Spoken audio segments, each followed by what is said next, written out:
मतंगी भौरा बना दे रे गोरी, अपन दीवाना लगते।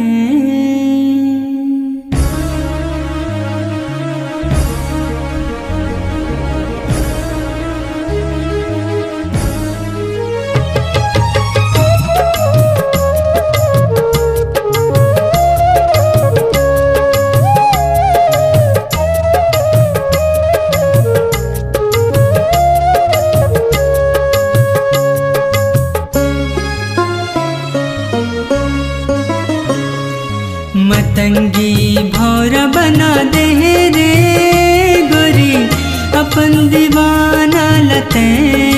हाँ, मतंगी भौरा बना दे रे गोरी, अपन दीवाना लते।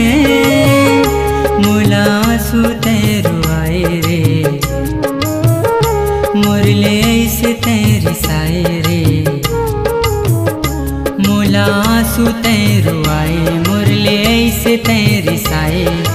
का बात हो है बता देना रे गोरी, अपन दीवाना लते।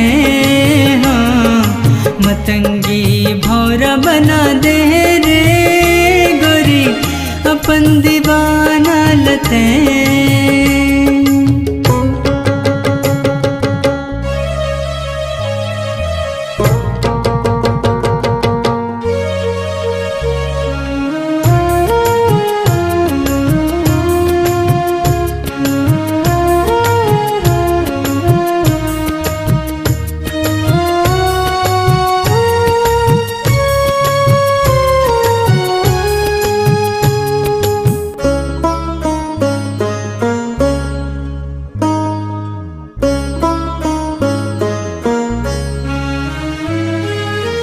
मोरे संगवारी ए मोरे दीवानी, तोरे संग लिखना है प्रेम के कहानी।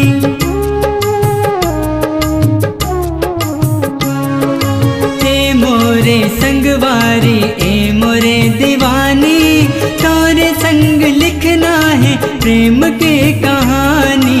छोट कन बात ला से बढ़ा दे, तोर हृदय मोर हृदय लात लड़ा दे रे। लिख दी हाँ जिंदगी तोरे नाम रे गोरी, कहा थोरानी ये मैं। हाँ, मतंगी भौरा बना दे रे गोरी, अपन दीवाना लते।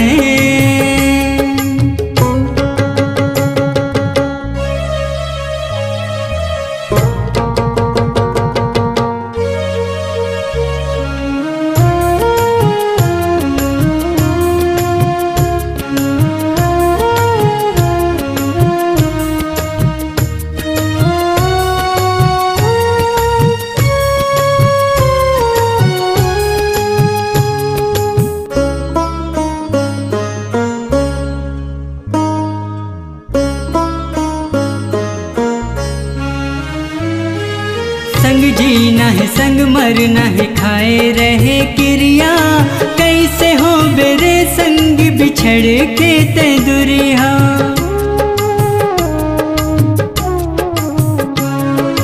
संग जीना है संग मरना है, खाए रहे क्रिया। कैसे हो बेरे संग बिछड़ के ते दुरिया। दुनिया बदनाम करे है मैं जानो तोला, मोर गलती है करके भुला दे मोला। प्यार करके संग लाते छोड़े रे गोरी, अपन दीवाना के ते। हाँ, मतंगी भौरा बना दे रे गोरी, अपन दीवाना लते। हाँ, मतंगी भौरा बना दे रे गोरी, अपन दीवाना लते। मुला सुते रुआए रे, मुरले से तेरी साए रे। मुला सुते रुआए मुर ले ऐसे तेरी साए, का बात हो है बता देना रे गोरी, अपन दीवाना लते हाँ, मतंगी भौरा बना दे रे गोरी, अपन दीवाना लते हाँ, मतंगी भौरा बना दे रे गोरी, अपन दीवाना लते हाँ, मतंगी